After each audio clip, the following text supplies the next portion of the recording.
হাসপাতালের সামনে রোগীদের লম্বা লাইন, শয্যায় জায়গা না পেয়ে মেঝেতে চিকিৎসা নিচ্ছেন রোগীরা। এক্স-রে রুমে তালা, অকেজো অবস্থায় পড়ে যন্ত্রপাতি।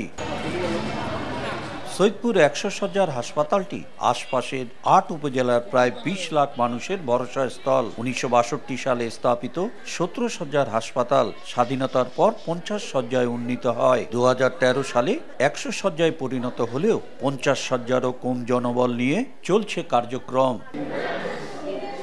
ধারণ ক্ষমতার দ্বিগুণ রোগী ভর্তি থাকায় রয়েছে বেড সংকট। চিকিৎসকের ৪০টি পদ থাকলেও আছেন ১৮ জন। ১১ জন সিনিয়র কনসালটেন্ট, বিপরীতে আছেন মাত্র ১ জন জুনিয়র কনসালটেন্ট। ১০ জনের মধ্যে আছেন ৫ জন। এছাড়া এক্স-রে, প্যাথোলজি টেস্ট অধিকাংশ সময় বন্ধ থাকে। হাসপাতালের ২টি অ্যাম্বুলেন্সও বিকল। রোগীরা বলছেন চিকিৎসক সংকটে ব্যাহত হচ্ছে স্বাস্থ্যসেবা। আমার বুকে ব্যথা, তো তার জন্য স্কুলে গিয়েও ফলো করতে যাই না, তো ওটা বন্ধ আছে। ২টা পরীক্ষা দিছে, একটা পরীক্ষা এখানে হবে, একটা হবে বাইরে। এনারা এখন করতেছে না। রোগী নিয়ে বেড পাইনি, ফ্লোরে ছিলাম, অনেক কষ্টে ছিলাম শীতের সময়।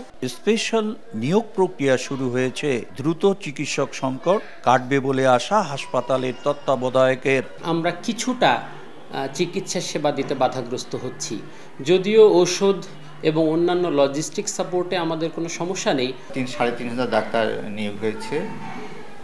এই নিয়োগ পেলে আমাদের মেডিকেল অফিসারের যে পদ শূন্য সেটা পূরণ হবে।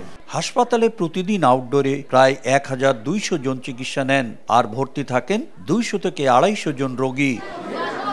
শাকির হোসেন বাদল, সময় সংবাদ, নীলফামারী।